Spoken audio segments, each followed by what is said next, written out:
Bienvenidos y bienvenidas a Enclave Política. Cada día Ecuador amanece con una novedad sobre el escándalo de los papeles de Pandora. Hoy, con una carta de Guillermo Lasso, se revelan dos elementos claves para el análisis. No le gusta al presidente ecuatoriano el modo en que el diario El Universo ha dado cobertura a la denuncia y, por otro lado, al exhibir sus pagos fiscales se abren más dudas de cuánto ganó y cuánto realmente reportó al fisco ecuatoriano.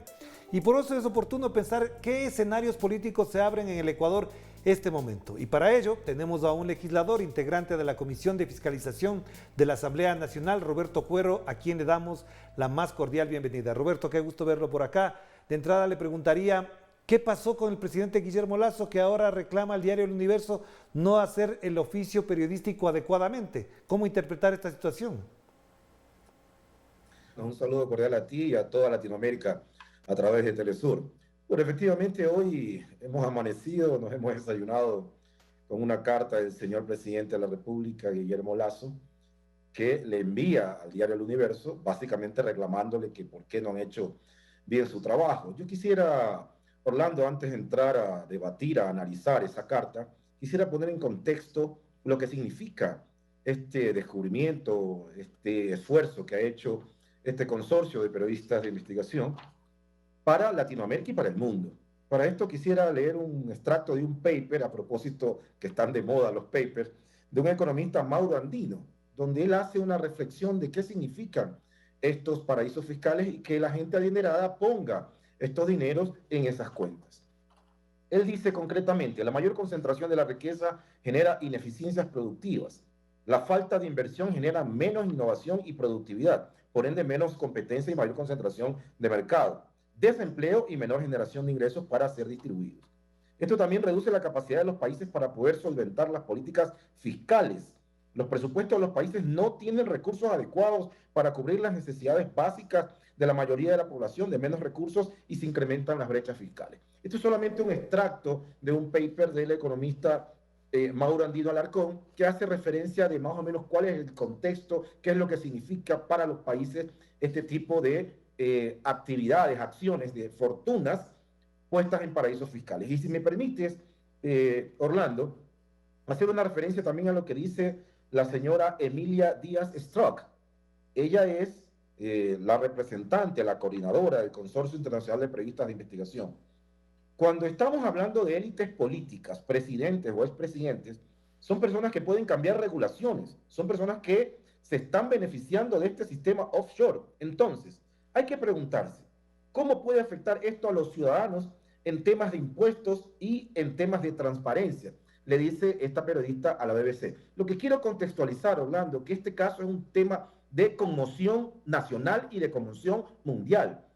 El efecto que hace el que grandes fortunas estén en paraísos fiscales y no estén sirviendo a sus países de origen, hace que se retrase el desarrollo de estos países. Por eso lo importante de analizar este tema y por eso lo importante de darle un seguimiento con la mayor objetividad, con la mayor transparencia y por supuesto también desde el espacio de la Asamblea con la posibilidad de fiscalizar estos actos que están reñidos con la ley, estimado Roberto, Orlando. si es que efectivamente es un hecho de conmoción nacional, parecería que estamos hablando de Chile, porque en Chile sí se han puesto a trabajar alrededor de esto, es decir, un hecho de orden nacional que añade un elemento grave para la opinión pública y para la democracia. Pero en el Ecuador parecería que en esta dimensión no está tratado el tema, no está tratado en el plano de la conmoción nacional, tampoco está tratado en las cuatro figuras que en su momento en este programa advirtió ya Andrés Darauz.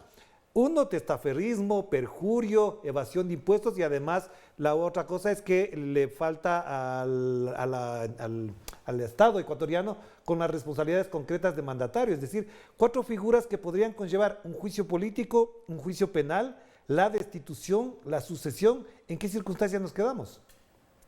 Bueno, definitivamente aplaudir lo que está haciendo Chile, definitivamente.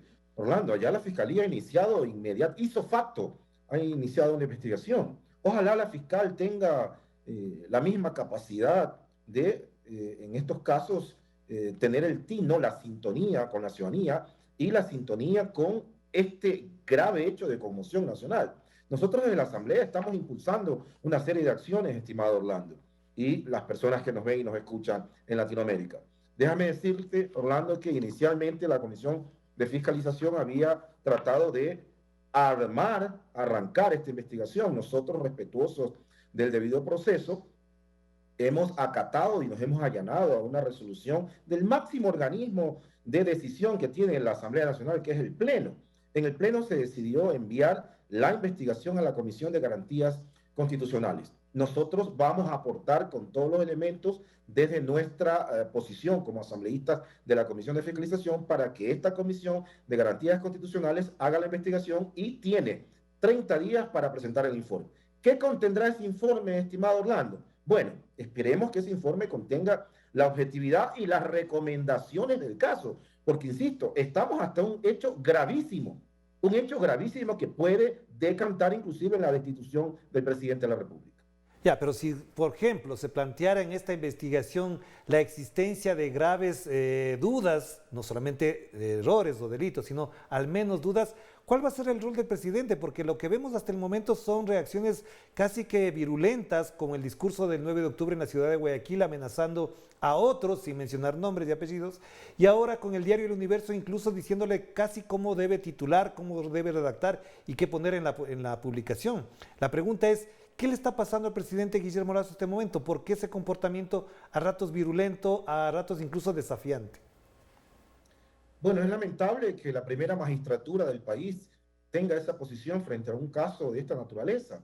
Escuchaba a algunos contertulios hoy en una entrevista que tuve muy temprano en la mañana que decían que el presidente en un acto de transparencia le ha dicho al Contralor y le ha dicho al público, al país en general, que él transparenta sus cuentas. Bueno, yo le he dicho así, como el presidente está diciendo, que también transparente los pedidos que se le está haciendo, por ejemplo, a través del SRI, al estudio jurídico Noboa Bejarano. Todos sabemos que es un estudio que está muy vinculado al presidente de la República y que en esas aras de la transparencia también le diga por el estudio jurídico, por favor, entreguen al SRI toda la documentación que tiene que ver con cualquier tipo de acciones que se haya hecho.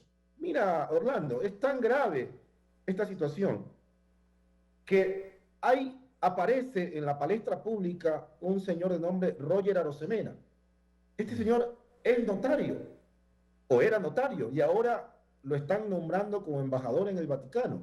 Este notario, estimado Orlando, para que Latinoamérica nos entienda, cuando Guillermo Lasso fue candidato a la presidencia de la República, la última candidatura, se le impugnó la candidatura porque la ley, ya me voy a permitir leer la ley sobre el tema de paraísos fiscales y las candidaturas y funcionarios públicos, no permitía que él fuera candidato.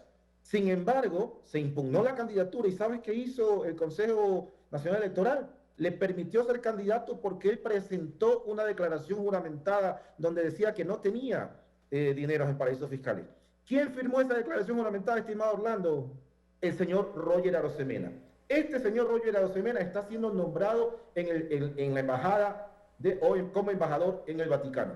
¿Te imaginas la magnitud de esto, Orlando? Permíteme, por favor. Pero además te añado un elemento clave ahí, Roberto, que no es menor. Yo era director del diario El Telégrafo en marzo del año 2017 y se publicó que el señor Roger Arosemena además era accionista del Banco de Guayaquil y sigue siendo, si no me equivoco hasta ahora, parte de los accionistas del banco del señor Guillermo Lasso, que en la carta del diario El Universo se confiesa el mayor accionista de ese banco también. Bueno, Orlando, todas estas investigaciones se están haciendo. Imagínate, nosotros en calidad de asambleístas tenemos que ser, en mi juicio, en mi caso, muy respetuosos del debido proceso. Estamos pidiendo la información que nos va a arrojar justamente lo que está diciendo él en este momento. Pero permíteme tenerte la ley orgánica para la aplicación de la consulta popular efectuada el 19 de febrero del 2017. Esto es gravísimo, estimado Orlando. Las personas que a la entrada en vigencia de esta ley ostenten una dignidad de elección popular o ejerzan un cargo en calidad de servidores públicos, tendrán que acatar los mandatos de la consulta popular y esta ley o renunciar a su cargo hasta el 6 de marzo del 2018. Bajo pena de destitución. Aquí viene la parte más importante. No será válida, repito, no será válida la transferencia en favor de sus parientes hasta el 4º grado de consanguinidad, léase, padres, hijos, abuelos, nietos, hermanos, tíos, sobrinos y primos. Y 2º grado de afinidad, léase, cuñados, abuelos de mi cónyuge o nombres de terceros vinculados a él. Es decir, La ley es expresa. Esto es ley de la República, estimado Orlando, ley de la República. Si se llega a comprobar que el señor Guillermo Lasso mantiene todavía dineros en paraísos fiscales, él estaría inmerso en este causal. Él tendría que ser destituido, estimado Orlando. Por eso la gravedad de esto. A nosotros no nos interesa generar algún problema con el Ejecutivo. Se ha dicho que la Asamblea está ahí torpedeando, obstaculizando la labor del Ejecutivo. No es así. Pero no podemos quedarnos de brazos cruzados hasta frente a un hecho tan grave como este, estimado Orlando. No podemos quedarnos de brazos cruzados. Claro que sí, hagamos la primera pausa, Roberto, y enseguida volvamos para analizar en este escenario qué pasaría en el Ecuador, porque hay tres caminos: sucesión, destitución, muerte cruzada. ¿Qué mismo va a pasar en el Ecuador? De eso hablaremos enseguida en la segunda parte con Roberto Cuero, asambleísta de la Revolución Ciudadana y miembro integrante de la Comisión de Fiscalización de la Asamblea Nacional. Vamos a la pausa.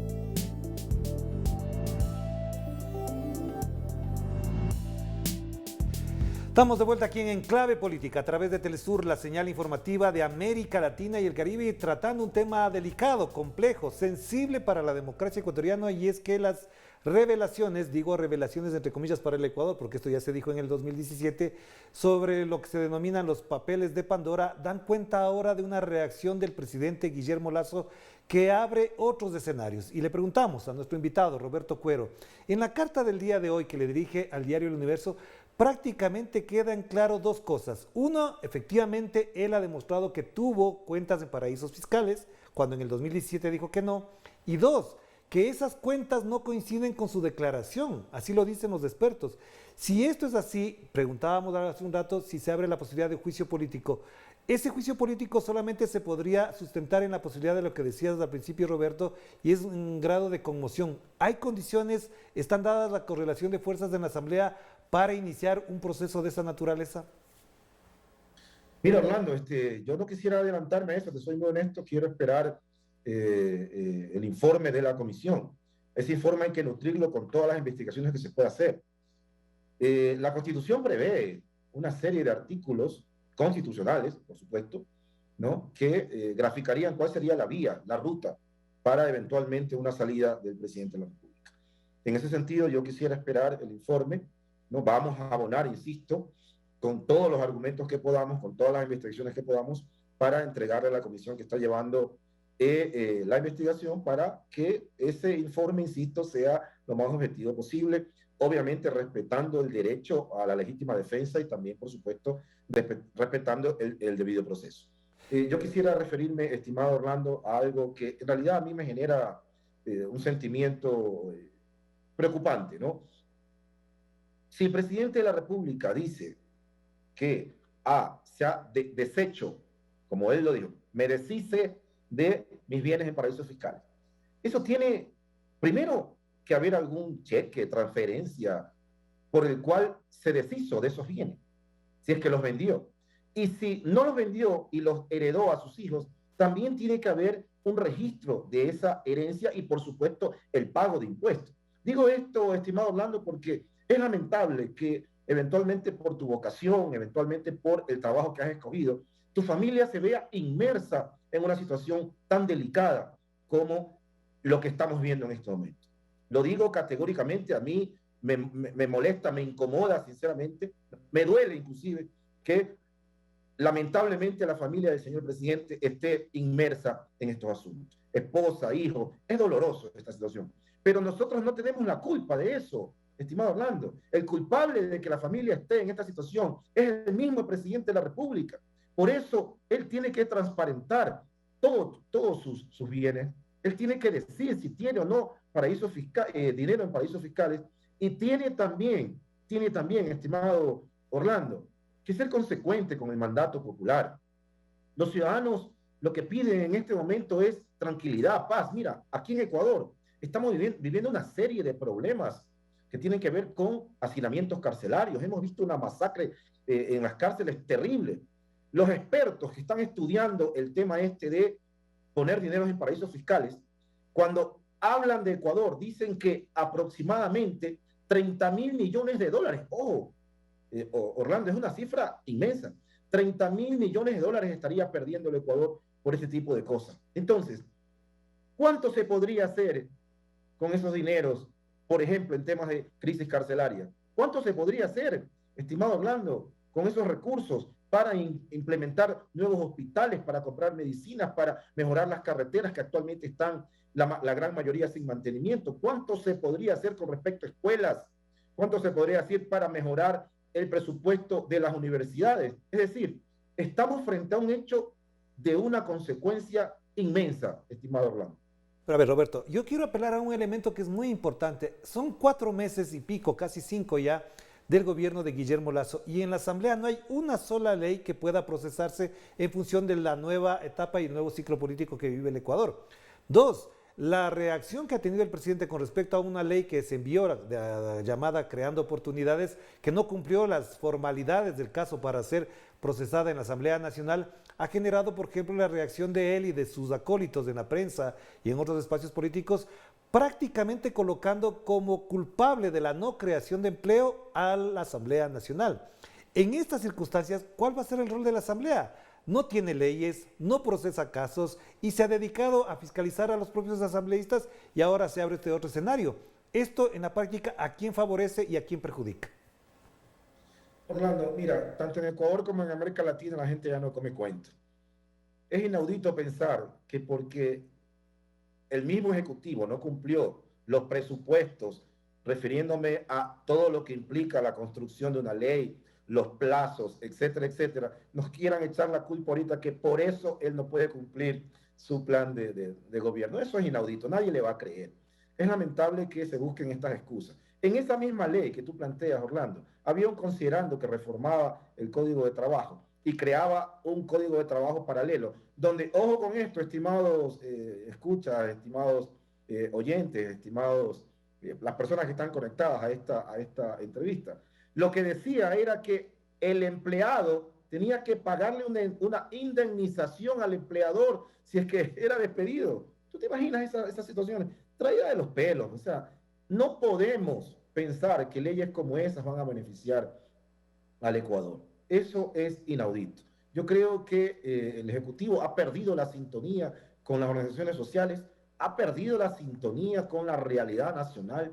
Creo que lamentablemente no hay ese vínculo, esa imbricación que debe tener un mandatario con su pueblo, y definitivamente eso está pasándole factura al país, estimado Orlando. Claro, pero entonces ahora en el plano político, Roberto, también habría una nueva configuración de fuerzas ahí, porque vemos que, por ejemplo, en algunos casos, como la votación de 105 asambleístas a favor de que sea la Comisión de Garantías Constitucionales y no la de la que es integrante usted, Roberto, que es la de fiscalización, da cuenta de otra configuración. 105 asambleístas de los partidos Pachacuti, Revolución Ciudadana, Partido Social Cristiano y una parte de la izquierda democrática.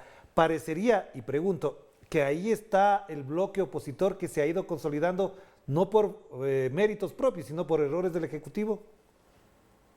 Coincido con esa reflexión, estimado Orlando. Mira, cuando vimos la comparecencia de la ministra de Gobierno en el Pleno de la Asamblea, y días atrás, en una entrevista que se viralizó, decía que ella, como ministra de Gobierno, que es la responsable de manejar a la policía, por ende de la seguridad interna, decía que no era la responsable de lo que pasa en las cárceles.